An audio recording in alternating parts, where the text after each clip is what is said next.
Michoacán. ¿Cuál es su opinión de lo que está pasando ahí? Es una realidad que resolver y que habla de verdad, no hay que ser catastrofistas, pero esto ya también si se matiza, si se habla con eufemismos, no estamos, diría yo, creando opinión pública que ayude a resolver las cosas. Por eso es una realidad que resolver, dramática realidad que resolver, en donde vemos que la delincuencia organizada ha rebasado a toda forma de autoridad, de paz social y de orden público. Se juntaron muchas cosas para Michoacán. Primero, de otros tiempos, yo compartiría que se dejó crecer a la delincuencia organizada. Gobiernos locales y gobierno federal. Hoy, una autoridad que debe de ejercerse con toda la firmeza que la propia ley posibilita, está debilitada por la presencia de un gobernador interino que no le alcanza la legitimidad para poder ayudar a resolver estas circunstancias.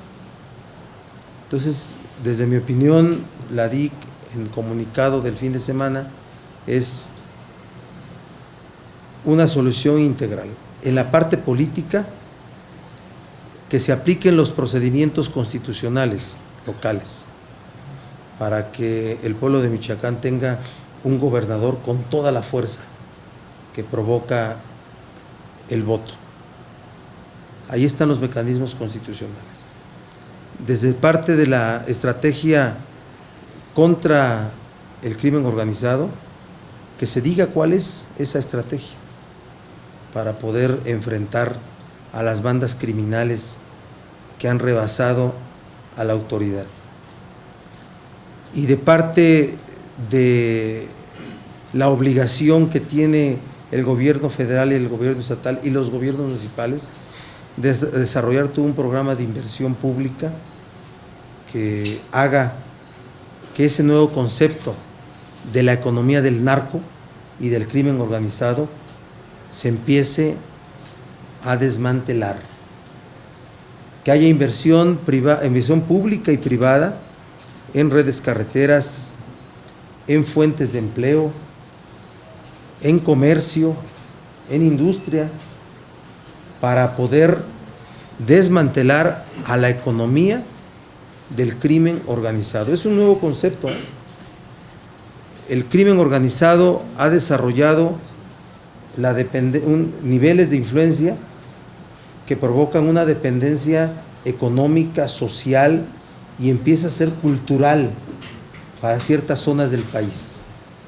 Y por tanto hay que vencer a la economía del crimen organizado, a la economía del narco, a través de inversión pública e inversión privada. Educación también. Inversión pública y privada en educación. Es lo que yo opino. Entonces, ¿esto pasa más por el orden federal que por los locales y estatales? No, pasa por todo. Porque al final de cuentas, si hablamos de crimen organizado, sería el gobierno federal que correspondería el ataque directo. A ver, la seguridad pública, la paz social, el orden público, son responsabilidad ¿de quién? De la autoridad. Y la autoridad de sus tres niveles, federal, estatal y municipal. Es el concepto. La economía del narco, la economía del crimen organizado, es decir, el control que toda esa influencia económica tienen, esa gran fuerza económica y de coerción y de violencia que ejercen las bandas, hay que vencerla. ¿Cómo la vences? Pues con estrategia policíaca, con estrategia militar, con una estrategia de inteligencia en contra de esa forma de violencia y de inseguridad.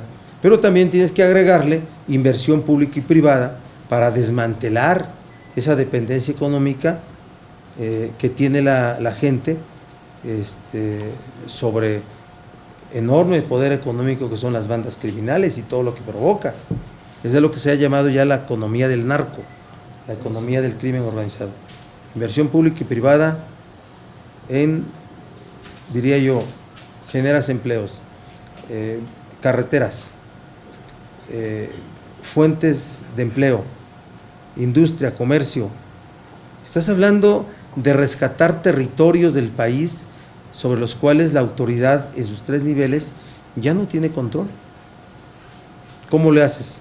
Implantas un estado de sitio, un toque de queda con fuerzas militares y armada y policía. No sirvió, tal parece, ¿verdad? No provocó los efectos deseados.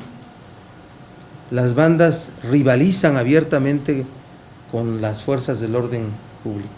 Senador, ¿qué lectura le da que el PRI no ha querido darle una salida ni política a esta situación en Michoacán? Para el gobernador, pues no pasa nada, estos ataques se dan en parajes aislados a las ciudades, donde no hay ataque a la sociedad civil. ¿Cuál es su opinión sobre esta? Bueno, primero, yo creo que el PRI y el gobierno federal están tratando, es que hay una disfunción.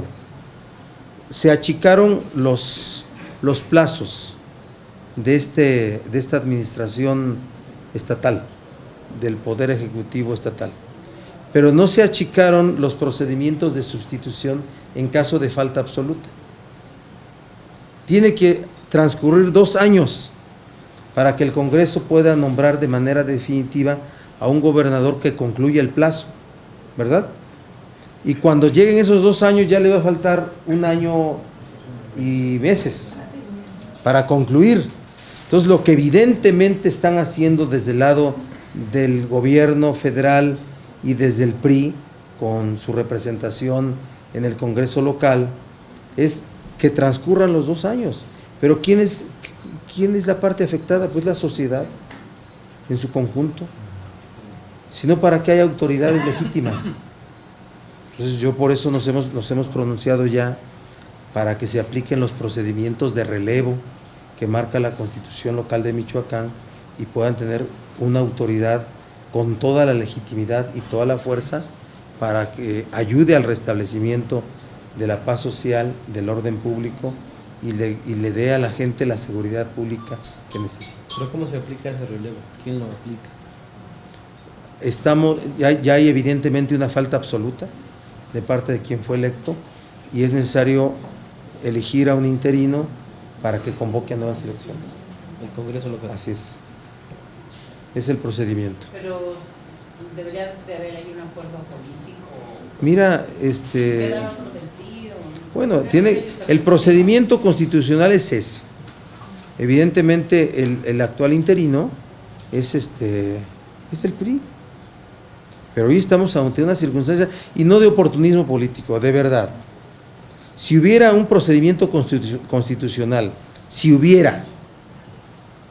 mediante el cual se pudiera elegir por parte del Congreso a un gobernador que concluyera el plazo para el cual fue electo el gobernador Vallejo, yo sería de la opinión, y lo digo públicamente, que el PRI tendría que proponer al relevo, y no jugar ahí a las compensaciones.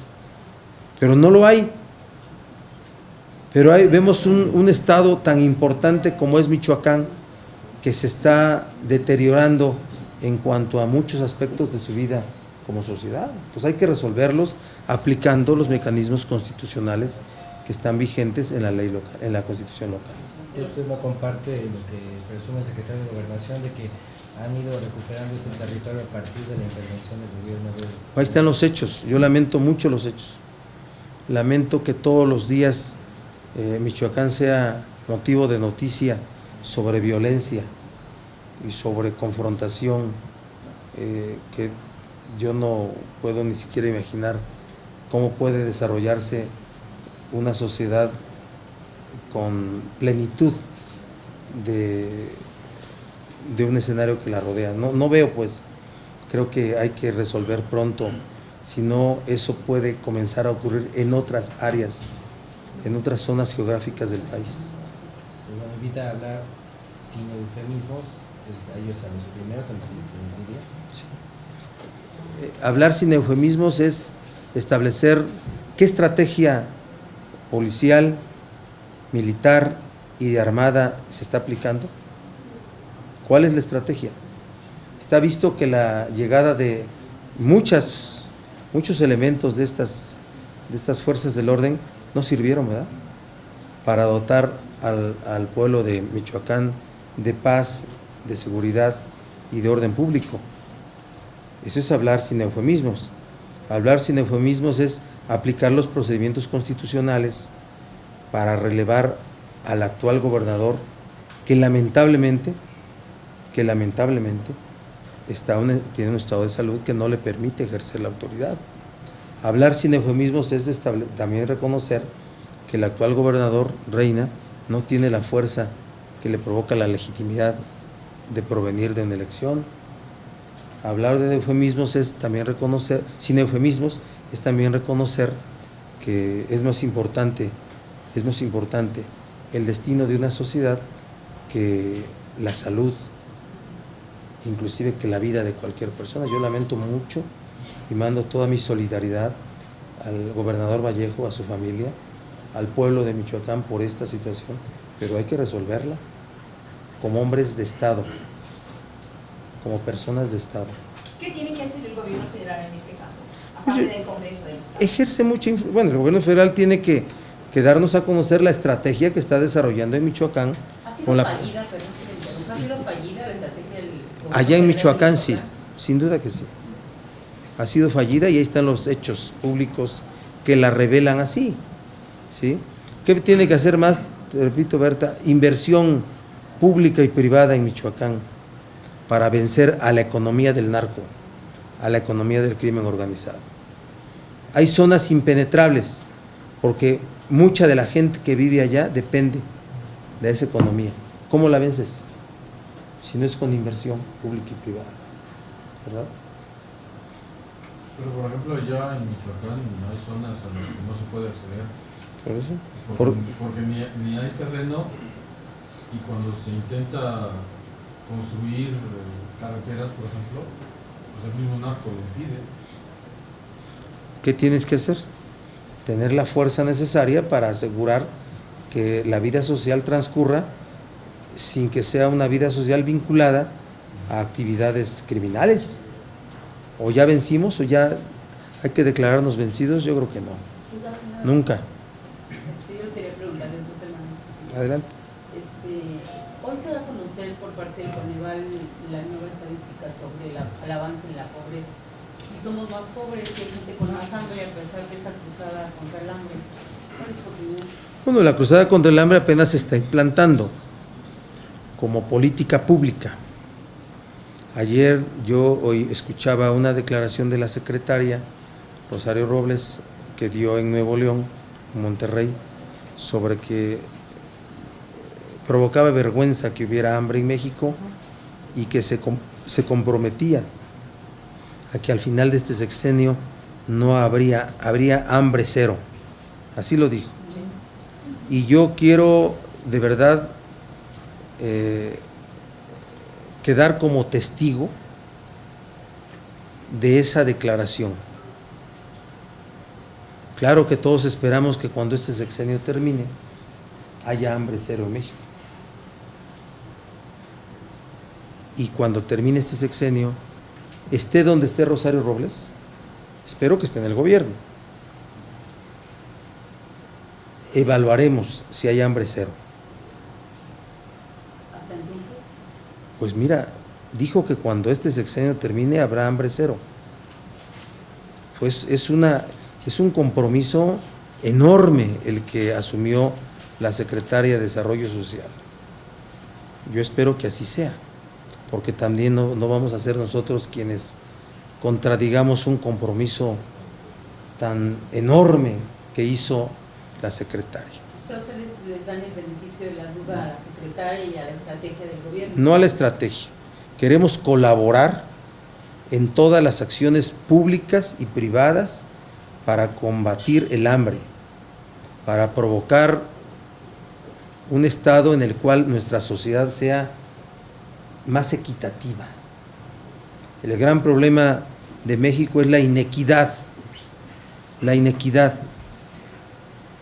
de la sociedad, de la sociedad de la gente, de la forma como se desarrolla la vida de la gente.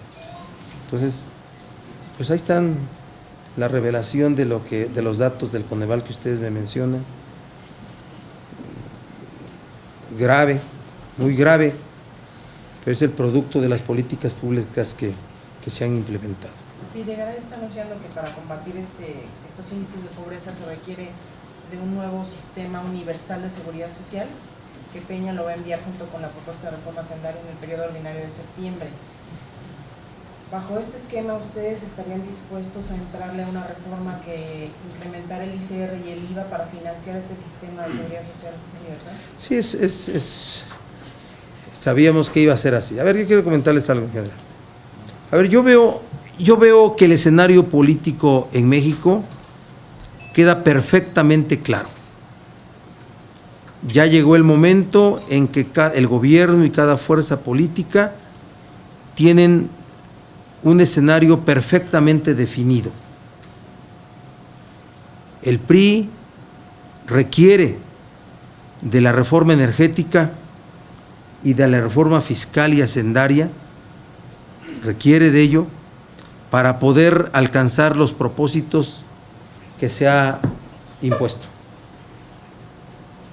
Así es que el PRI va a ir por la reforma energética que permita la inversión privada en áreas estratégicas de Pemex a cambio de compartir renta petrolera. Va a ir por una reforma fiscal recaudatoria basada en aumentar y en tasa única sin exenciones el IVA, ¿verdad? Y lo que has mencionado, ICR. Va a ir, está perfectamente claro. A cambio de eso, van a establecer una especie de gancho, fondear la reforma universal en seguridad social. ¿Saben qué significa eso? ¿Cómo debe entenderse una reforma con carácter universal en seguridad social? Como el estado de bienestar de todos, de mujeres y hombres, mexicanas y mexicanos de todas las edades. La seguridad social no es a los afiliados al IMSS, a los afiliados al ISSSTE, a los afiliados al Instituto de Protección del Ejército y la Fuerza Armada. No, es a los trabajadores del campo, a los que no tienen trabajo, a toda la gente de cualquier edad para que esté rodeada de un estado de bienestar. Eso es. Así hay que entenderlo, ¿eh? Lo demás son eufemismos también, de qué hablar o a qué proponerse. Esa es la parte del PRI. La parte del PAN, perfectamente claro. El PAN ha decidido acompañar al PRI en sus propósitos con el objeto de restablecer una relación política parecida a la que tuvo en la época de Salinas y de Ernesto Zedillo. Funcional para poder crear condiciones por las que supuestamente pudieran regresar al poder. Eso es lo que está haciendo el PRI. Va a apoyar la reforma energética que el PRI proponga, va a apoyar la reforma fiscal y hacendaria, va a apoyar toda esa estrategia. Y para el PRD no vamos a acompañar la propuesta de reforma energética que permita la inversión privada nacional o extranjera en áreas estratégicas de Pemex a cambio de renta petrolera. No vamos a acompañar la reforma fiscal que aumente los impuestos al consumo a tasas de 16 y más %, sin exenciones. No vamos a apoyar. Tenemos otras propuestas. Esos son los campos. No va a haber reforma política en agosto. Pretenden que haya una reforma electoral pequeña. La reforma política la quieren para después del 2015.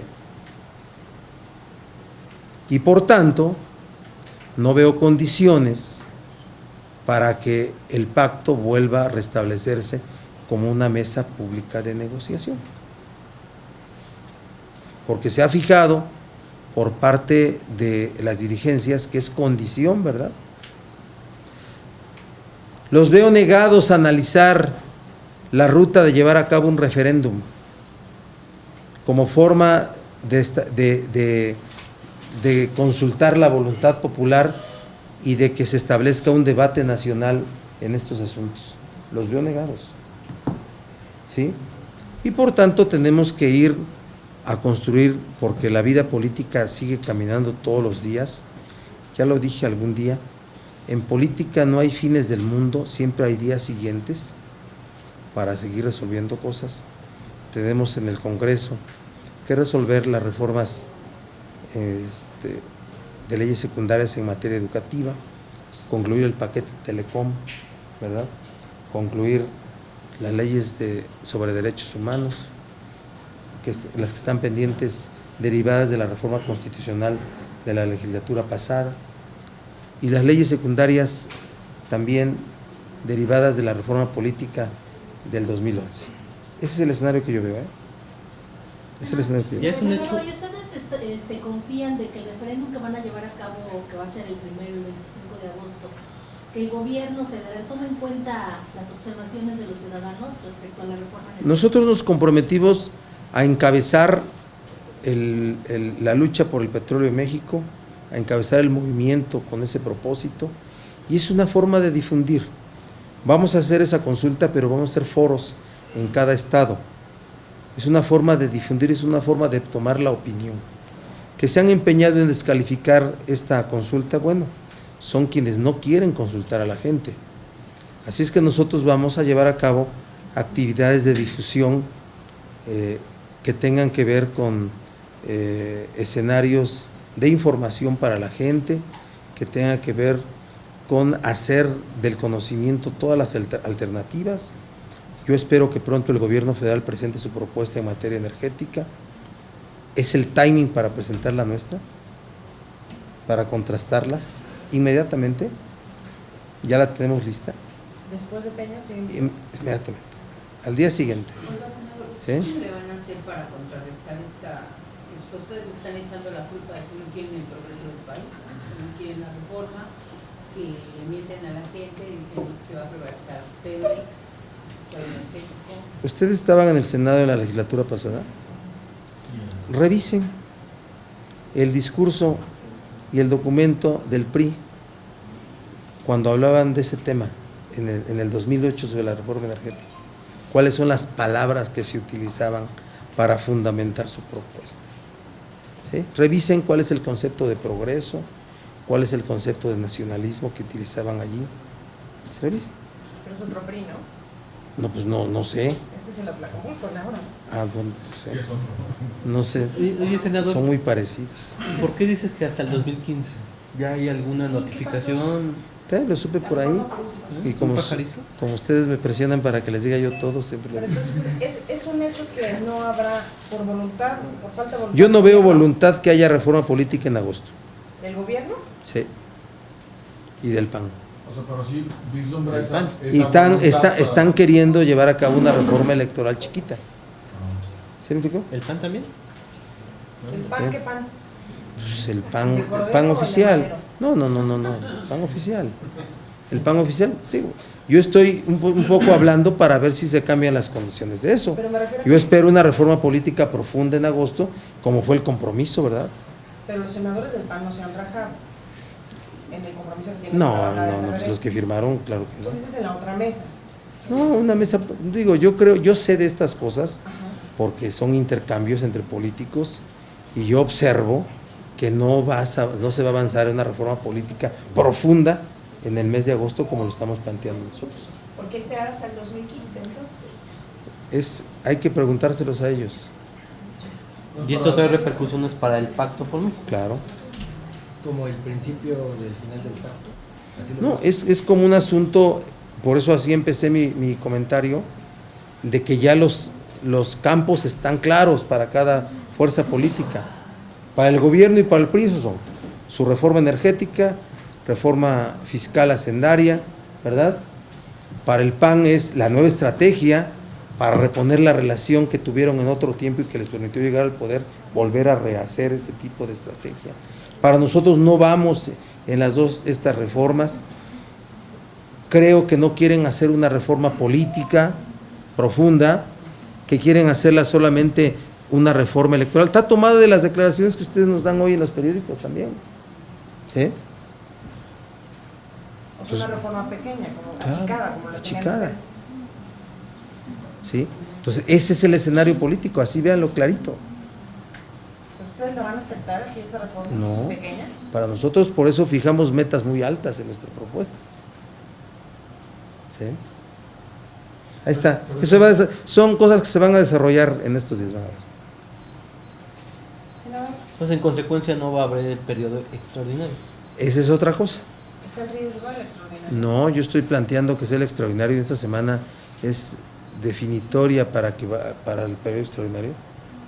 Esta semana. ¿Para cuándo? ¿Hasta la segunda quincena de agosto? Sí, sería la segunda quincena de agosto y con los temas que ustedes conocen. Entonces estamos ya planteando mesas de diálogo para poder construir. La reforma política. Tampoco ven voluntad Tiene que ser extraordinario, ¿verdad? Tampoco ven voluntad del gobierno para transparencia, comisión anticorrupción. ¿Qué pasa con esos temas de fondo que están congelados? Pues para mí son temas de Estado, Pero hay no voluntad. del interés de bancadas, de Estado. ¿A quién le interesa una reforma en transparencia? Al Estado mexicano, ¿no? Una reforma de combate a la corrupción al Estado mexicano. Yo no veo que el Estado mexicano y sus órganos sean ajenos a que se transite o no, ¿verdad?, en una reforma en estos temas. Yo no veo. Pero también están congelados, igual que la política. Tienen que ser temas de extraordinario. Y si queremos una reforma política en agosto, tiene que ser tema de extraordinario. Y nosotros tenemos que hacer un extraordinario de manera obligada para la integración del IFETEL, de la COFECO.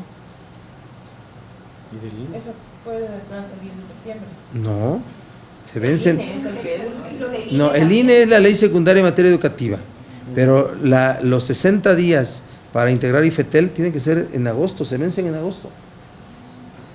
Ya hemos hablado de eso. Corroboren los plazos, esos son los temas que tenemos nosotros. Es el INE que se vence en el 26, ¿no? Sí, esa es ley. La ley del INE. El otro es, Es que el procedimiento inicia en agosto, pero tienen hasta el 10 de septiembre para aprobar los integrantes de los nuevos órganos. no se nos vencen en agosto. Entonces, Los tenemos identificados, ahorita lo hacemos si quieres. Sí, ahorita lo hacemos. ¿Sí? Senador, Pero ya inclusive está en ese punto todo, o sea, es un sinnúmero de cosas como para que estemos calculando políticamente la celebración en extraordinario. ¿Sí? Es un tema ya desgastado, por eso ya ni lo quiero tocar. ¿Sí? Listar los temas. O sea, les hice una descripción de a ver cuáles son los campos de cada fuerza política en los temas, qué en agosto, si reforma política o no, profunda o chica.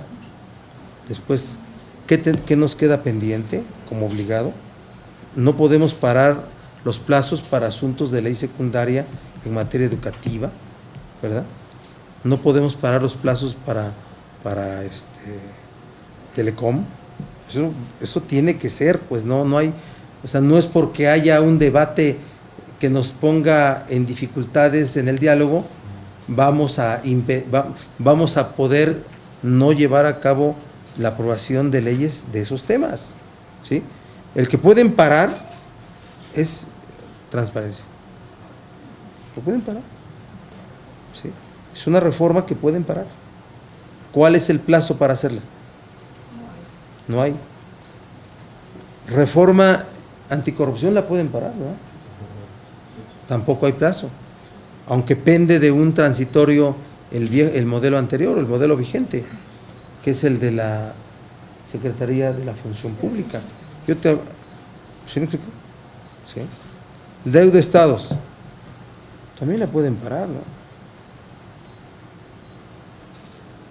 Te hablo de las cosas que necesariamente, independientemente del escenario complicado, tiene que asumir el Congreso. Pero entonces con la ayuda, lo que estás diciendo es que con la ayuda del PAN se va a imponer la agenda que solo le interesa al gobierno. Claro. Yo sí veo. Lo han declarado, ¿no? Pero eso lo No han dicho yo primero, yo. Pero por eso le preguntaba, creo, Claudia, si no han roto el acuerdo No. los corderistas. El tema de reforma política no es otra cosa, ¿no? ¿Un acuerdo separado? Yo espero que sí. No es moneda de cambio eso. Para quien sea moneda de cambio, pues ya eso ya trastoca todo, ¿verdad? Es que ayer decía Silvano que sí, que se sacan la del DF y luego le meten. ¿Cómo? No, era un poco. Senador, Es de Michoacán. en otro tema, yo quería saber si me puede revelar una reflexión sobre la necesidad que tiene el Senado de profesionalizar su servicio de asesores.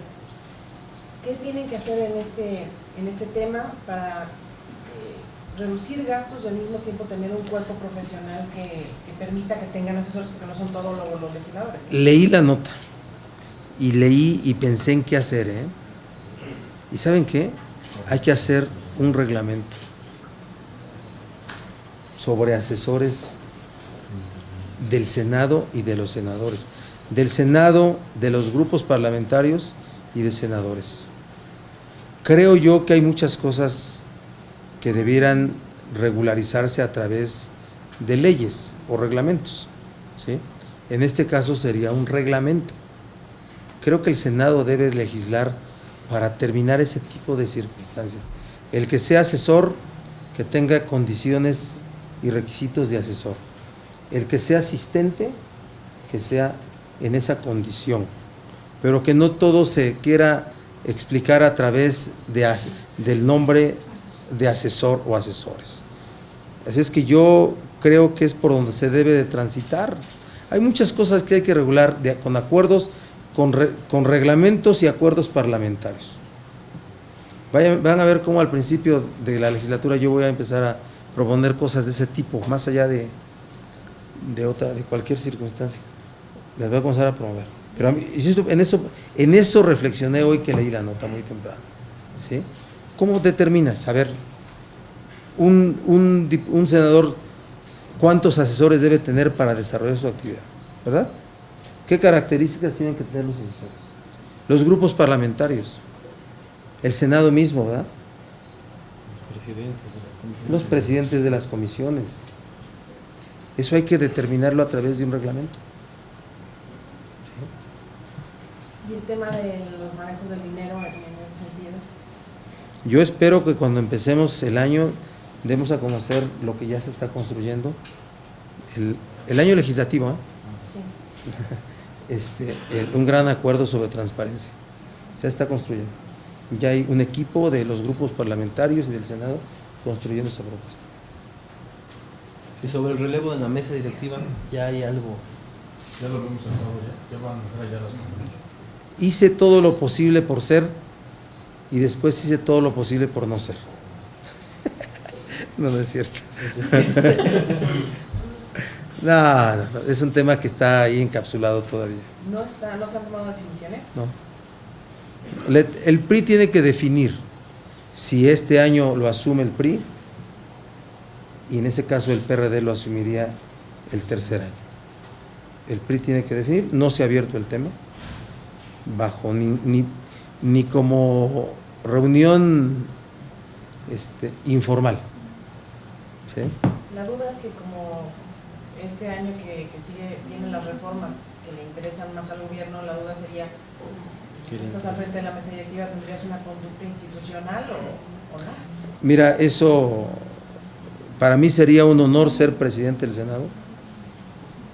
Sería un cargo que todos los días haría todo lo que estuviera de mi parte por dignificar.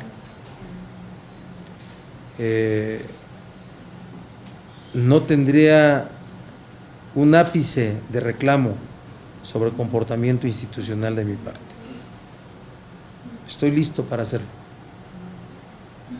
Me he preparado para hacerlo. Pero la vida en el Parlamento son siempre acuerdos. Y yo estaré muy conforme con el acuerdo al que se llegue, para ser o para no ser. ¿Confías en la palabra y compromiso del PRI? Porque hay un compromiso político. Sí, sí confío. Sí confío en que 1 de cada 3 años lo ocupará cada una de las fuerzas políticas en la presidencia de la mesa directiva. Tranquilos, no pasa. ¿Actualmente hay un proceso de negociación o de diálogo sobre el tema? No, ¿O está en un no, está en un impasse. Impasse se dice, ¿verdad? Impasse. Está ahí detenido. Ya es el tema dentro de la vida interna del Senado más importante en este mes. Ya es. ¿Y quién tiene que promover ese diálogo es el PRI? No, es un asunto de acuerdo parlamentario y pronto seguramente nos reuniremos para hablar de eso. Pero ¿Políticamente le Sí, interesa sí. al PRD ser Claro que sí. presidente este año? claro que sí, sí nos interesa. Pero seré yo el que apoye la designación del acuerdo parlamentario. Apoyaremos y trabajaremos bien.